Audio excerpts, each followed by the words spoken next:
168 hours from hearing those magic words. We are 10,080 minutes out from hearing the WNBA is in a lockout. Yup, that's right. We are 1 week away from the WNBA releasing a statement, from the Players Association releasing a statement, letting us all know a deal hasn't been agreed upon. There has been no deal made, and there currently is a lockout. All these players rehabbing at facilities, see ya, wouldn't want to be it. Yeah, Caitlin, that includes you. Some people say that the players aren't really bargaining. Do you think they want everything? One person who saw it even called it a holdup. A possible lockout could happen in a few days, and everyone is nervous about it. In response to Adam Silver, the players group said that the league was doing bad math and not giving them enough credit for their work. Silver, however, answered right away with a clear answer. He said that their whole idea for the deal was wrong from the start, and he wasn't going to let their story win. So get ready for some major drama. And the players' side. Thank you, Adam Silver, for stepping up and being the adult in the room. Both sides of these ladies have been acting just like kids. They've been acting like kids. You got the players demanding certain things just because they feel like Caitlin Clark has it, like personal security and all types of stuff. This has been nonsense. It looked like there's been no progression, and Adam Silver is stepping in and making sure that the CBA gets done. We are going to get into this. Welcome to Keep the Vision. Make sure you like, comment, subscribe, share the channel, hit that bell notification. Let's rock. That means the clock is really going. There are only 68 hours left until the WNBA could be locked out. Oh, and it's not just about famous people like Caitlin Clark. It affects all players. But it especially hurts those who don't have big marketing deals or a lot of money saved up. Think about what would happen if sites closed.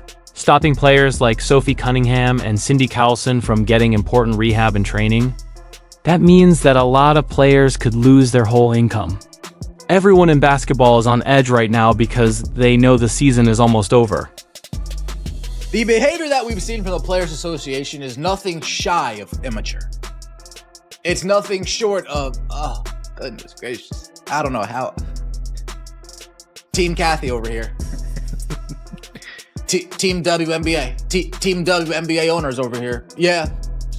Just give them a raise in salary. Whatever, screw the percentage. Just give them a raise in salary and call it a day. Just give them a raise in salary, give them some amenities, 50% of jersey sales, call it a day.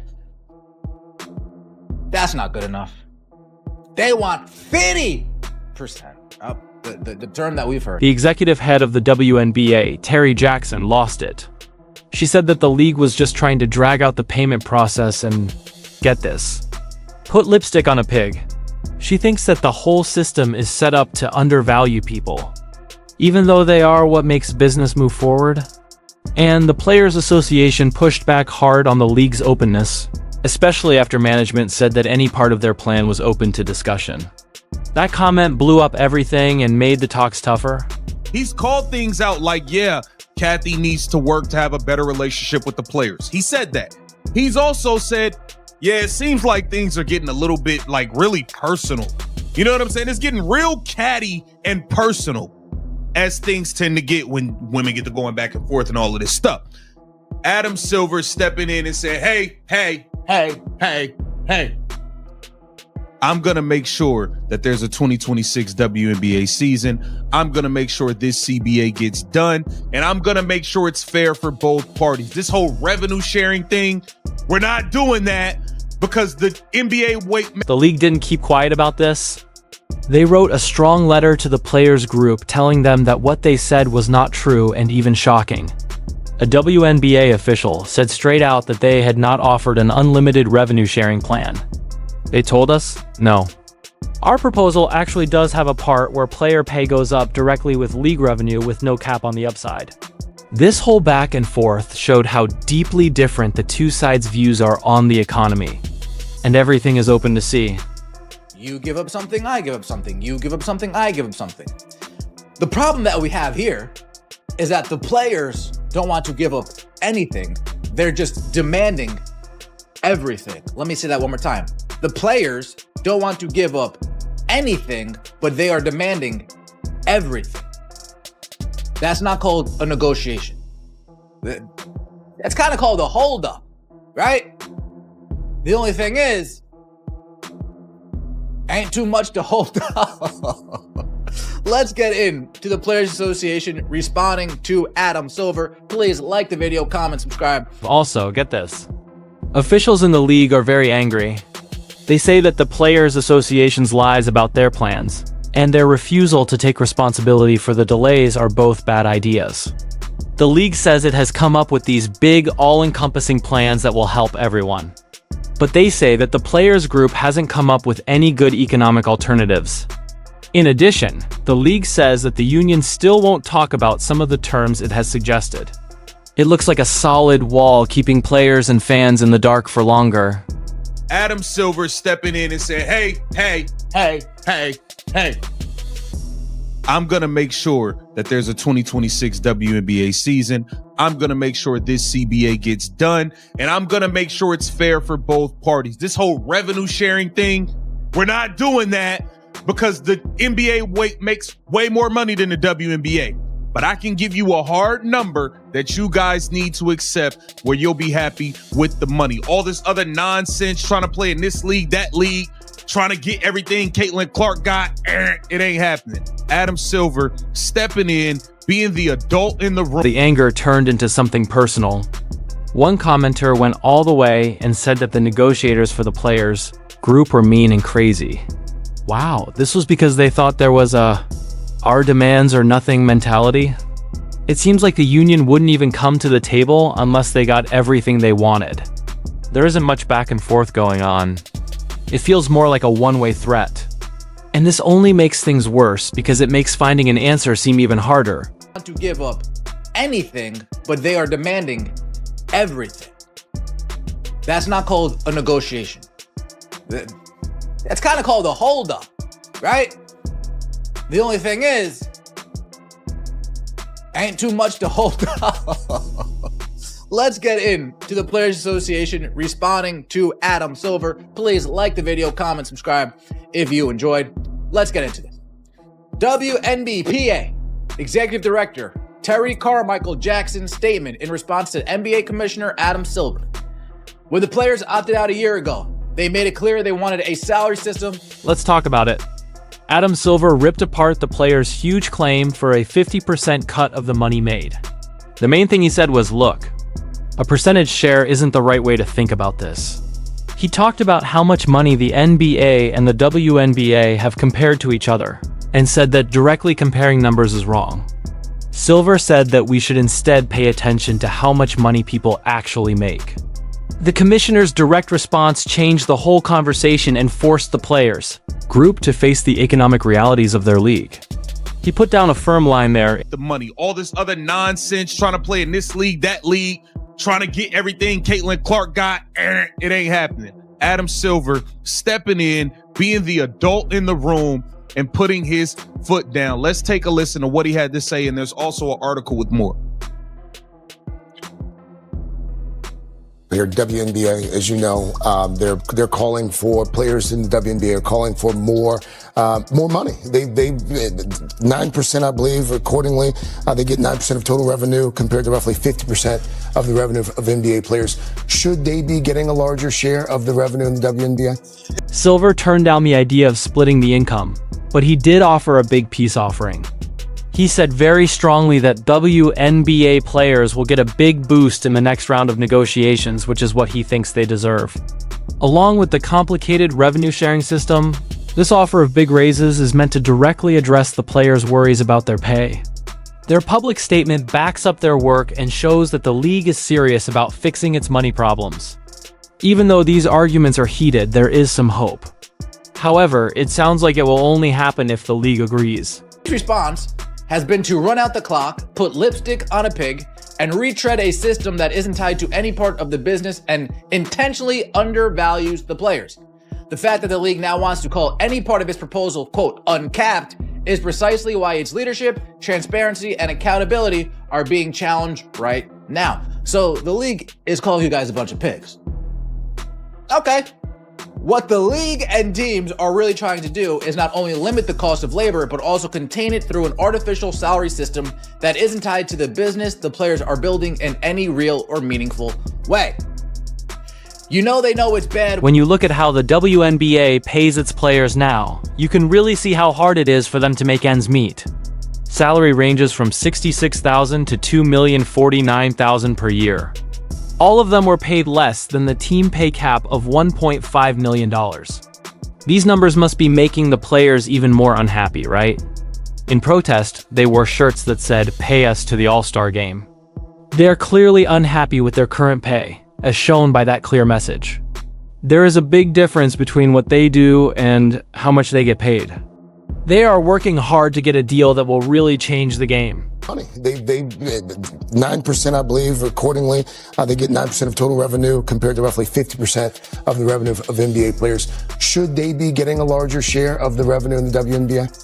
Yes. I mean, I think the share isn't the right way to look at it because there's so much more revenue in the NBA. I think you should look at it in absolute numbers in terms of what they're making, and they are going to get a big increase in this cycle of collective bargaining, and they deserve it. All right, you heard him. Share, the word share is not the right way to look at this because the NBA is bringing in so much more revenue than the WNBA. So he's letting it be known. Listen, it's shocking that athletes are now openly using the power of famous people like Caitlin Clark to get what they want. They fight for things like personal safety by using Clark's own experiences as examples. They also want bigger changes like more perks and less strict rules on wages. What's more, the Players Association is trying to get pay adjustments for retired players from the 1999 and 2002 seasons. That really takes these talks to a whole new level. Some experts have said that these very broad requests are ridiculous, and they are definitely making the negotiation process harder than it already is. Wholeheartedly believe these are spiteful, entitled, delusional individuals. We have our demands, and if you can't meet our demands, we're not coming to the table. Does that sound about right to you guys? Sounds right to me. We stand ready to continue negotiating in good faith and hope they will do the same so that we can finalize a mutually beneficial new CBA as quickly as possible. Yeah, I agree. Whatever the league says, I'm going to agree with. Anti-Players Association over here. Now the whole argument has turned into a political one. There are about 70 political officials from all over the United States, including some well-known names. Together, they wrote a strong message to both WNBA Commissioner Kathy Engelbart and NBA Commissioner Adam Silver. In essence, the letter asked them to negotiate honestly and finish a fair CBA on time, before the important date of October 31st. This kind of outside pressure from lawmakers makes these talks even more closely watched and important. So much more revenue than the WNBA. So he's letting it be known. Listen, that whole revenue share thing, y'all need to knock it off. Y'all need to knock it off. Shout out to Christian S on Twitter, and shout out to Oh No He Didn't. I got that one from Oh No He Didn't on Twitter. Christian S posted this article. Adam Silver says he expects big raises for WNBA players in new CBA and that they deserve it. This is an article on Fox Sports, okay? This is on Fox. Let's take a look at this article, man. Adam Silver stepping up and being the adult in the room. Thank you, Adam. Thank you. The Players Association has also been in trouble in the past, which is a sign of a worrying trend. That's the same group that tried to get a journalist's qualifications taken away because she was doing her job. They tried on purpose to take away her job, which was her only way of making a living. This kind of behavior makes you really doubt their honesty and judgment, doesn't it? Some people find it hard to negotiate with them because of this, especially when their demands seem a bit too high. This is a Players Association that tried to get a person's credentials removed for, quote, doing her job. I'm not taking that side, ever. Ever. Right? Once we have that epiphany moment, wait, these are people that made up a situation in their mind, felt so much offense to it, felt like they were a victim to a person doing their job. They went out of their way to actually get this person removed from her job and had her credentials pulled. They're literally trying to take money out of her pocket, strip her from a way she earns for her family. A lot of people think that WNBA Commissioner Kathy Engelbart is now making it very hard to make a deal. Some people say that not much has changed since she took over as boss, and one of them even called for her to be fired. Reports say that the players are simply refusing to talk about important issues while Engelbart is still in charge. The players' union and the commissioner hate each other and don't trust each other.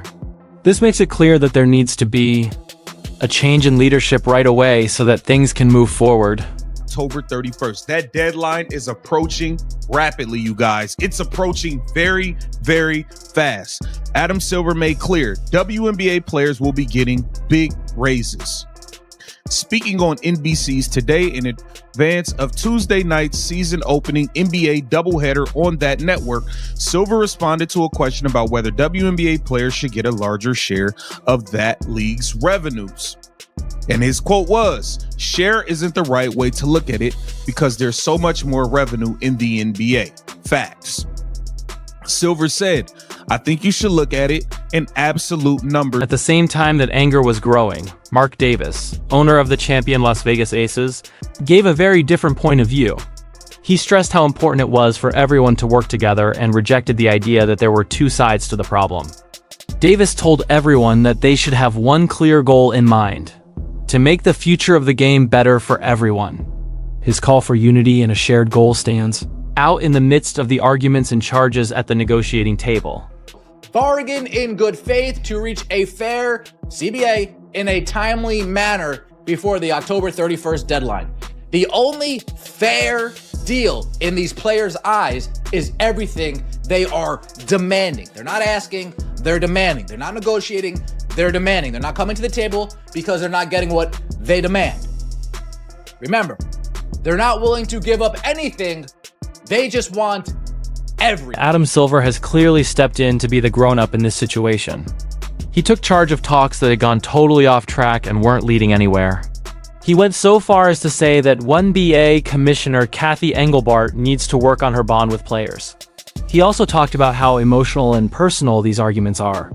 Silver's job is seen as very important for making sure there will be a WNBA season in 2026 and finally reaching a fair collective bargaining agreement for everyone, which would bring some order to this whole mess. The WNBA this past season ranged from 66,000 to 249,000, with teams operating under a salary cap of $1.5 million.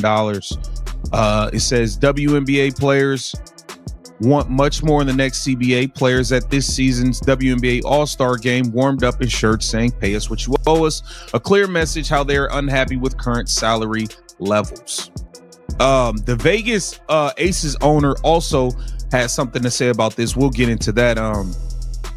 It says the players exercise their right to opt out of the current CBA with hopes of getting, among other. Adam Silver didn't hold back either. He pointed out that these arguments are becoming more and more personal and small. He noticed that his arguments were getting stronger. Things moved away from purely objective business problems and became more emotional. His admission that he is under some stress backs up what many of us who have been watching the talks have felt. It also shows that he wants to start the conversation again on a professional, useful note, putting logic over feelings. Since there are so many moving parts, arguments, and a very firm stand from the Players Association, it doesn't look like there will be a quick new deal by October 31st. Many people think that the current CBA will be renewed, but Silver's public promise that players will get big pay raises no matter what happens right now gives the league a lot of peace of mind about its future. With Silver's strong intervention in this high-stakes standoff, the WNBA's real power relations have been brought to light. Threats of lockouts, claims of delusional demands, and even involvement of politicians have made it clear that the future of women's professional basketball is not at all clear. It's clear that Silver likes absolute numbers more than income share. The fact that he is offering big pay is a turning point. There's more at stake than just player pay here. It will change the league's whole personality and direction, which will have an impact on fans and athletes for years to come.